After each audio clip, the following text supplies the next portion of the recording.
Hi every wise reader, welcome to the next video from Read Wiser, a YouTube channel dedicated to helping you improve yourself through books. Today, we're diving deep into the powerful business insights of The Road Less Stupid by Keith J. Cunningham. Before we dive into the profound insights of this book, please take a moment to support us by liking this video and subscribing to our channel. Your support helps us create more valuable content. Thank you.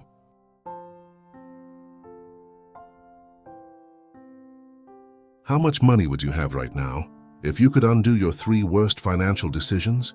Seriously, think about it. Would it be $10,000? $100,000?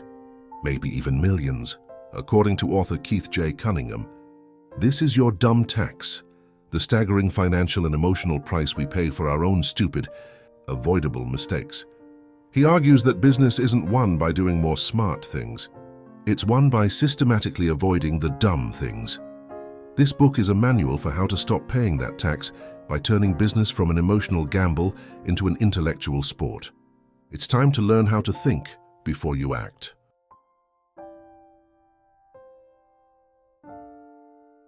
So what's the antidote to paying this dumb tax?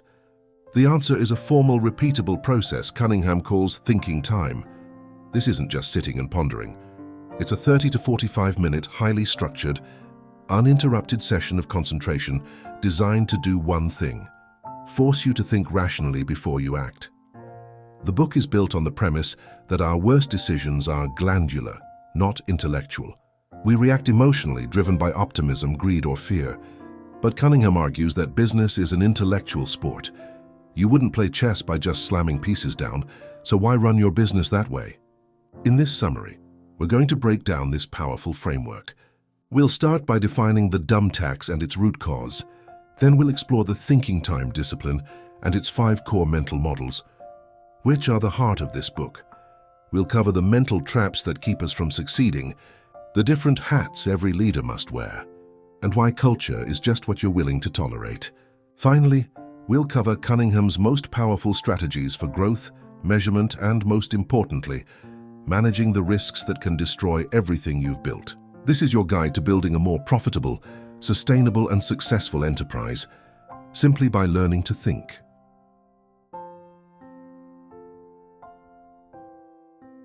Let's start with the core problem, the dumb tax.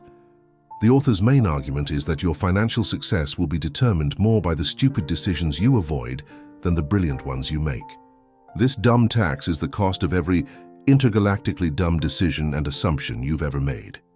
The critical insight here is that these mistakes are not a result of low IQ. They are a result of an unwillingness to use your intellect. Cunningham says our biggest enemy is our own emotion. He states that emotions and intellect work inversely. When your emotions go up, your intellect goes down. And the most deadly emotion in the business world: optimism. It's that excessive optimism that makes us jump at a good idea without thinking it through. We react, we get excited, we follow our gut. And that is what costs us millions. Business is an intellectual sport, and to win you have to stop making emotional plays and start using your head. The entire rest of the book is the solution to this one central problem. So we've established that our emotional, optimistic reactions are the problem. This leads to the logical next question. What is the practical, step-by-step solution?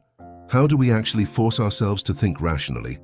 Let's find out in the next section, which introduces the core concept of the entire book.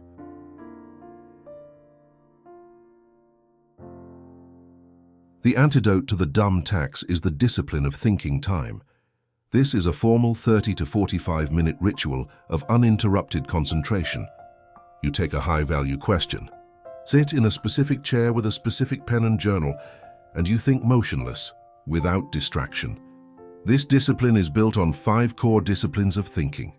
First, find the unasked question. Second, separate the problem from the symptom. This is one of the most powerful ideas in the book. A symptom is the pain you feel, like not enough sales or not enough cash. A problem is the obstacle that is causing that symptom. Most people waste all their time and money building a machine to fix the symptom, which never works. Third, check assumptions. You must learn to differentiate the hard facts from the story you're telling yourself.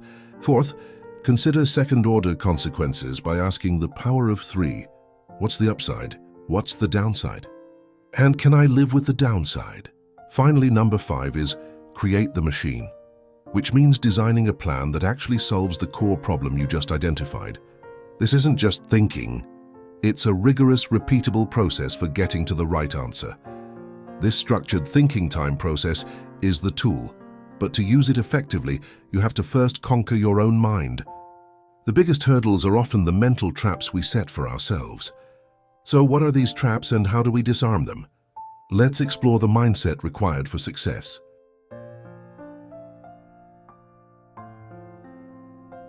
Cunningham is clear. Sustainable success is a long-term commitment, not a magical shortcut. He warns us to beware of the Kool-Aid, the simplistic formulas and secrets peddled by gurus who get rich selling the idea of success, not practicing it. The truth is there are no shortcuts. Instead, success comes from ordinary things consistently done. This is the true path to mastery. But our biggest problem is often not that we don't know what to do, but that we don't do what we do know, simply because we're looking for an easier path. He also debunks the myth of passive income. He says there's no such thing. The real goal is leveraged income, which still requires immense active effort to build and maintain. And when you inevitably fail, Cunningham shares his own story of bankruptcy. He says the wrong question to ask is, how do I win this game? The right question is, how am I going to play the second half? The answer is to commit to mastery and excellence, starting from where you are. This mindset is the foundation for all real business success. This tough, disciplined mindset is what allows a leader to evolve. Many entrepreneurs get stuck in one mode of thinking, which is why they fail to grow. So what are the different roles a leader must play to succeed? Let's look at the 4 hats of business.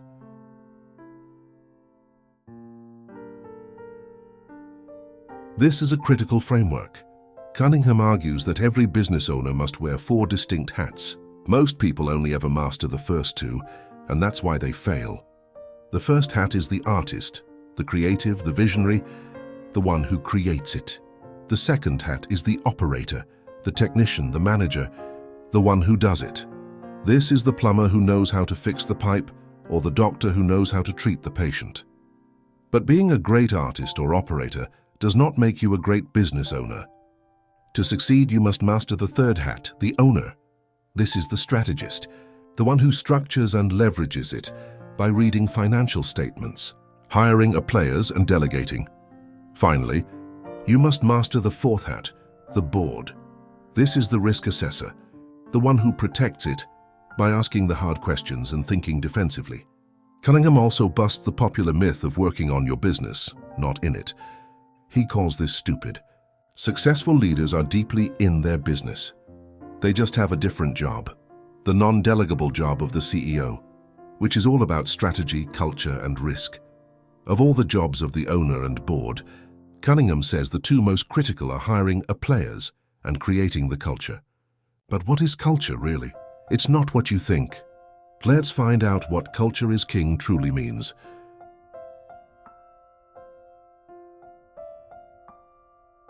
Cunningham's definition of culture is simple and brutal.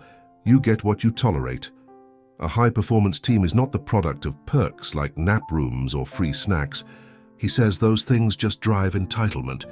True culture is about accountability, how people treat each other, and a focus on solutions. A toxic culture is always the leader's fault. It's a sign that the leader lacked the courage to have the hard conversations needed to enforce standards. He also says employees are number 1, not customers. Why? Because engaged, accountable employees are the source of all value creation and a great customer experience. When an employee fails, he says, don't act like a sheriff and fix the blame. Act like a coach and fix the problem. Use the phrase, help me understand, to diagnose the root belief that is causing the bad behavior. And if you need to reset a toxic culture, the leader must start by delivering the apology, a speech where you take full, public ownership for tolerating mediocrity in the past and clearly state the new, non-negotiable rules of the game moving forward. This focus on people and accountability is internal. But what about the outside world? Once you have your culture right, how do you find your customers? Cunningham has another powerful, counterintuitive argument for this. Let's explore why he says it's not about the product.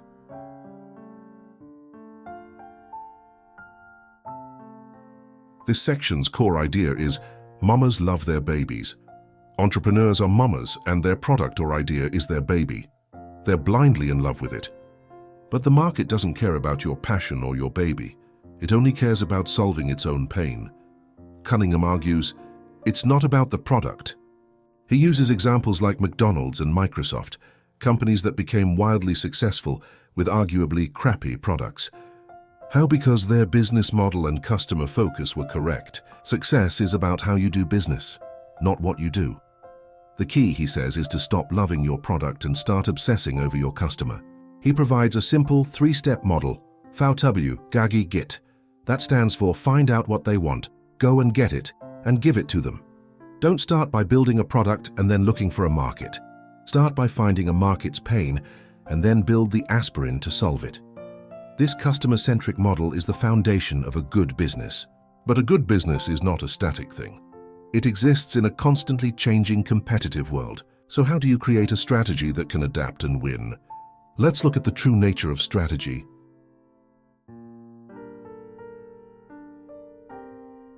Effective strategy, according to Cunningham, is not a rigid plan. It is a dynamic, adaptive process of making hard, specific trade-offs. The only constant in business is change, and companies fail when they continue to grow, but fail to evolve. He tells the tragic story of the Man Gulch fire, where firefighters died because they refused to drop their heavy tools.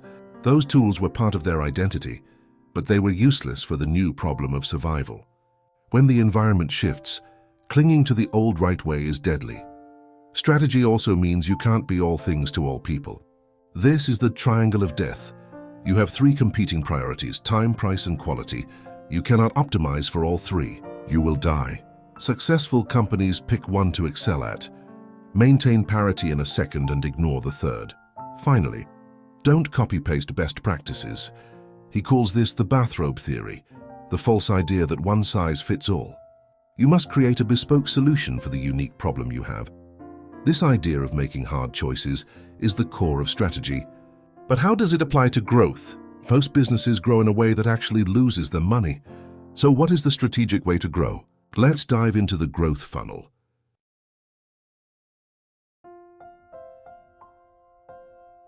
This is one of the most tactical and powerful sections of the book. The main argument is optimize before you maximize. Most business owners, when they want to grow, immediately jump to the most expensive and difficult step, getting more leads. But Cunningham presents an 8-step growth funnel, and increase leads is the very last step. The first and most important step is keep more customers. It makes no sense to pour more water into a leaky bucket. Before you spend $1 on marketing, you must fix the leaks. Why aren't customers staying? Why are new customers saying no? He says they say no for 4 reasons: risk, friction, a failure to show the difference that makes the difference, or a failed success proposition.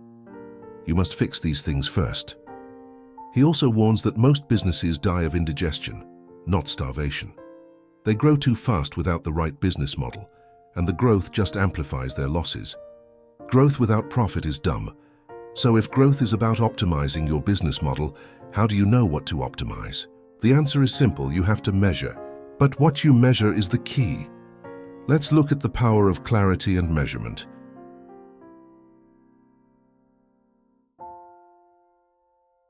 Clarity is power, but generalizations kill clarity. Fluffy goals like improve sales are useless because they aren't measurable and have no accountability. The real key to measurement is to manage the cause, not the effect. Most people obsess over the effect, the key performance indicator or KPI, like profit or their weight on the scale. But you can't manage profit. You can only manage the causes of profit.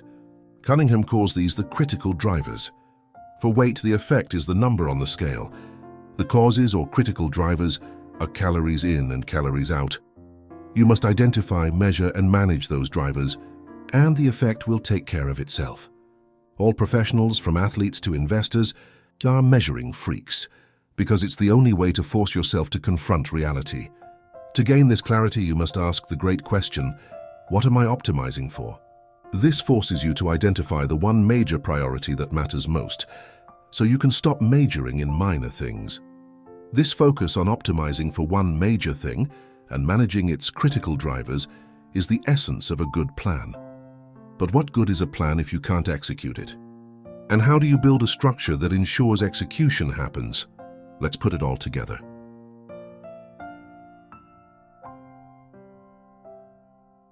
How do you make all this happen? It comes down to execution and structure. Cunningham's rule is blunt. Opportunity without structure is chaos. An idea is worthless without a process to make it real. That process is called the Big Eight. It's a management system where the leader defines the what, the outcomes and the obstacle, and then empowers the team to own the how. The plan, the machine, the team, the drivers, the dashboards, and the coaching. This creates accountability and ensures problems are kept fixed, what he calls keeping the lug nuts tight. He says this is a cultural issue, not a systems one. But what about the plan itself? He quotes Dwight D. Eisenhower, "Plans are useless, but planning is indispensable. The plan will fail the moment it contacts reality. But the process of planning is what gives you the intelligence to understand all the variables, so you can adapt and make smart adjustments on the fly. Don't build a perfect plan. Build a smart team and a culture of accountability." This entire framework, thinking, time, culture, strategy, and execution, is ultimately a defensive system. It's a way to protect yourself from your own worst impulses. Let's look at the final piece of the puzzle: how to formally manage risk.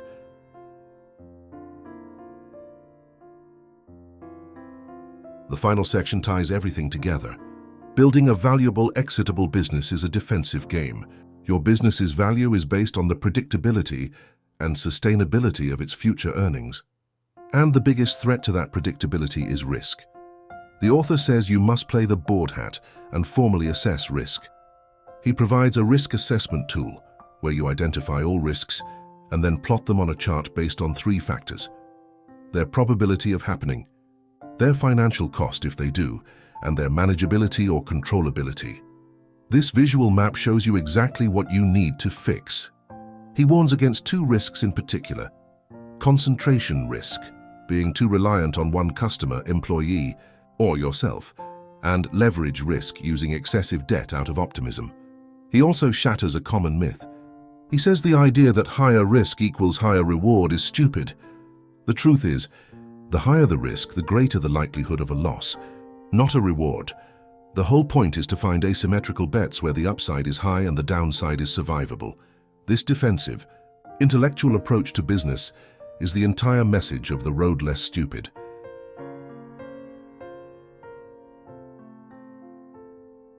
So what is the one big takeaway from The Road Less Stupid? It's that business is an intellectual sport, and the person who wins is the one who thinks the most, not the one who feels the most. The book's central thesis is a powerful rejection of our modern hustle culture, which prizes blind action and gut feelings above all. Cunningham shows us that this kind of emotional, optimistic action is the single fastest way to go broke. It is the very source of the dumb tax that drains our bank accounts and destroys our dreams. The solution is thinking time. It's a call to build a formal, disciplined process for being skeptical, for questioning our own assumptions, and for seeing the world as it is, not as we wish it to be. From the 5 core disciplines to the 4 hats and the growth funnel, every tool in this book is designed to force one simple outcome: to get you to think before you act. The book's title, The Road Less Stupid, says it all. The path to success isn't a secret road to brilliance.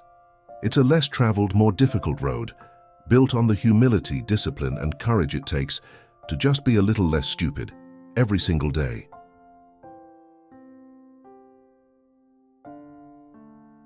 Ultimately, this book is a challenge to take responsibility for your own thinking. So my first question for you is, what's the biggest dumb tax you've ever paid, and what lesson did you learn from it?